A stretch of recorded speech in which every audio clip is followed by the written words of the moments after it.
Hello everyone, welcome back to my channel. So I'm going to jump right into talking about the overactive third eye, which obviously means you have way too much energy flow to the center, right? So if you are not grounded enough in the physical or rooted enough in the physical, odds are you have way too much energy flow to your third eye center. So this is going to look like your head being in the clouds. You're going to be spacey. You can't pay attention. You excessively daydream. You have a hard time just focusing your attention on what's right here in front of you in the physical, right? So you zone out. You have a very vivid imagination, and that's getting in the way of things that you need to do in your life in the physical, right? So these traits are all so common to somebody with overactivity. So as you can see, it can be kind of problematic, you know, for you when you need to go run errands or when you need to focus your attention or go to work or whatever you need to do, right? So we want to promote a little more balance within your aura, right? So an overactive also might be extremely forgetful and may have a hard time making decisions.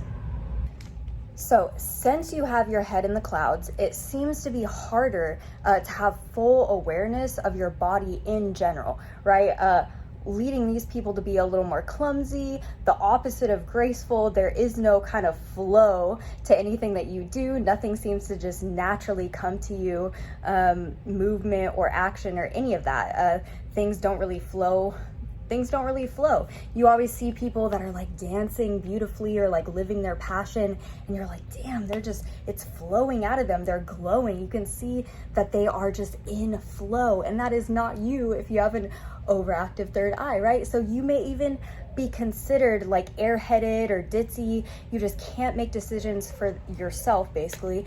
So you rely on others developing this kind of like codependent behavior or codependency, you know, like characteristics or habits or, you know, both sides of the spectrum. It can be a little minor or pretty extreme. And this is where you can get into a very predictable dynamic in a relationship, just like the narcissist and the empath. They're perfect together, right? So, you know, that can lead to a crazy unbalanced dynamic. So losing stuff or not being able to keep track of physical items like keys, phones, stuff like that, things important to your physical well-being, such as, you know, bills and finances or your physical health or hygiene. These are all, if you're not able to grasp or get a hold of your physical reality, you're not in your body, right? It's considered out of body because your mind is completely somewhere else and you're not even paying attention to what's around you, right? Have you ever been driving in the car and it just comes so natural to you? You're thinking about other things and you're out of your body, you're everywhere else, and you get there and you're like, how did I get here? Like, I don't even remember driving down these streets. Oh God, you know, that's definitely a sign. So there might even be a sense of like flakiness in these individuals because it's almost like they're just so gone with the wind. They may have a very like free-spirited or even nomadic lifestyle, very casual, go with the flow. So it's much harder for them to make plans or like commit to things, right? So getting into some of the like more physical symptoms and how that access energy may be affecting your physical body. You might get a lot of ringing in your ears because remember, we have little mini chakras in our ears. So any kind of fluctuations of energy can be detected very easily in this way by hearing different tones and pitches or ears popping or creating noises as well. That's a big indication, kind of like you're going through altitudes, but you're not going through altitudes. You're just kind of like sitting in your living room, the same place you've been. So that's definitely a big sign, right?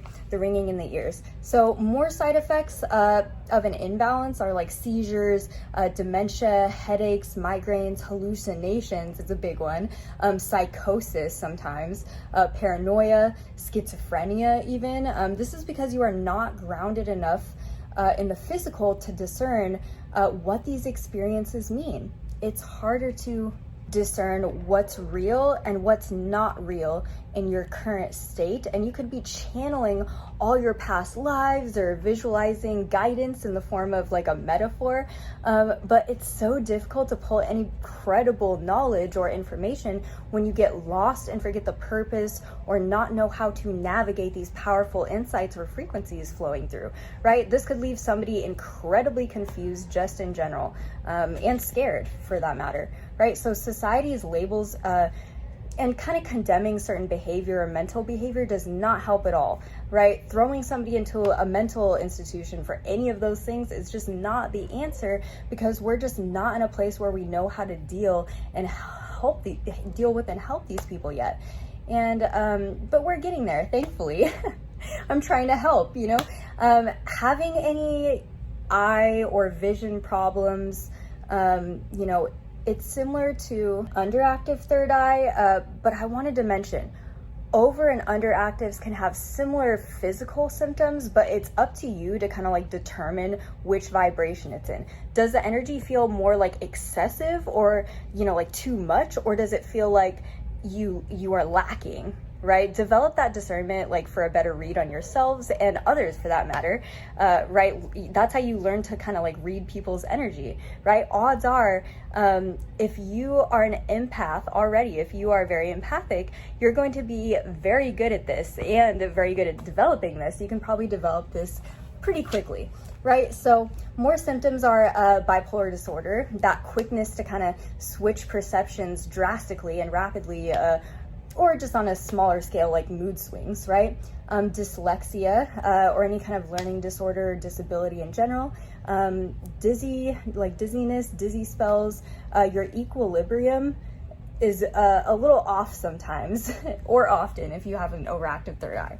So more symptoms are hormone imbalances, sleep disturbances, or irregular sleeping. And this is because the pineal gland governs our circadian rhythms, which, you know, controls our waking and sleeping cycles. So more symptoms include like brain tumors, strokes, anxiety, depression, any hair or scalp problems or hair loss or anything like that, dandruff, you know, anything having to do with your scalp. You could get forehead pains or kind of like pineal pressure a lot, or sinus pressure or sinus infections a lot. Another extremely common trait of an overactive is that it just so happens to be near and dear to my heart, because drug abuse is near and dear to my heart. I went through all that. We're in the habit of trying to subconsciously escape like our physical reality and jump into whatever feels better and more safe. People that have experienced trauma or have like PTSD, or you know, they're prime examples and often gravitate towards reality escaping mechanisms such as attachment to substance abuse, right, or substance issues. And that's definitely me, you guys. I went through that too. So luckily I'm over it. Luckily I've moved far past it, but it was definitely a big part of my life for a long time. When I had an extremely overactive third eye, I would always try to ground myself with drugs and alcohol. So that's not good. That's not healthy.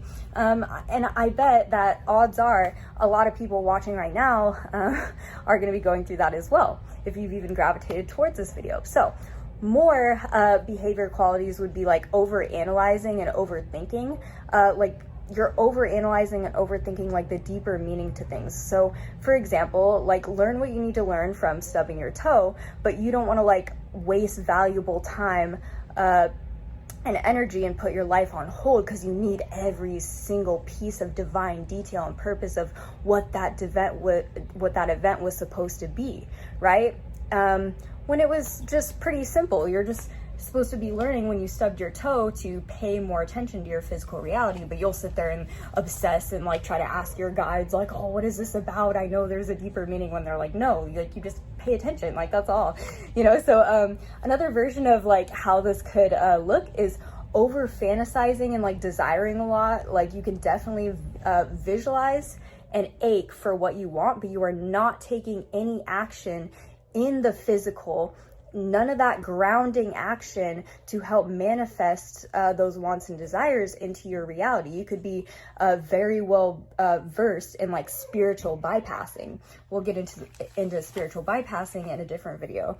So yeah, another symptom that can be incredibly frightening is being highly sensitive and aware of other dimensions, right? And those that inhibit them. So sleep paralysis and experiences with dark or unknown or unwanted energies or entities are definitely a part of that.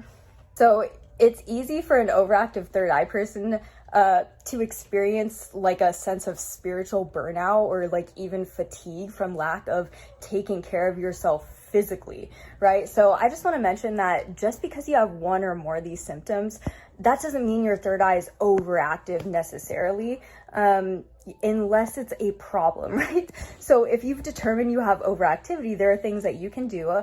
I'll get more into detail in that in my balancing video, but really quick, here's a little list specifically for overactives. Turn off electronics and separate yourself from social media.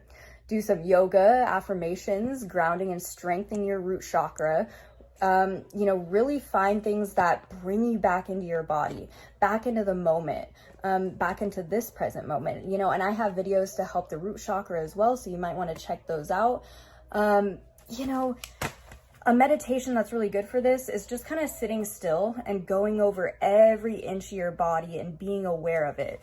That really helps me, definitely. So lastly, something that's helped me a lot is writing things down or making lists so we can come back to things later and we don't need to stress about not remembering or knowing where to start, taking that physical grounding action. You feel more like relaxed and not as much in your head about like all the responsibilities that are just like randomly like floating around, like things in the back of your mind. You'll be like, oh, mental note, I need to take care of this later. And then you'll put it to the back of your mind, and in the back of your, like, you feel that weight on your shoulders. But if you write it down, you're not going to stress because you can come back to it later and you're not going to forget. That was very helpful for me. So you guys, that's all I have for overactivity of the third eye. If this video helped you in any kind of way, go ahead and leave a little thumbs up and a comment down below. Do you think that you have an overactive third eye, or are you kind of head in the clouds, or what? Or do you think you're more of like an underactive? Or tell me your experiences down below, you guys. Thank you so much for being here. As always, I appreciate and love all of you, all of humanity for that matter. And I'm about to go take my son to Chuck E. Cheese's, my little starseed. So love you all. Have a good one.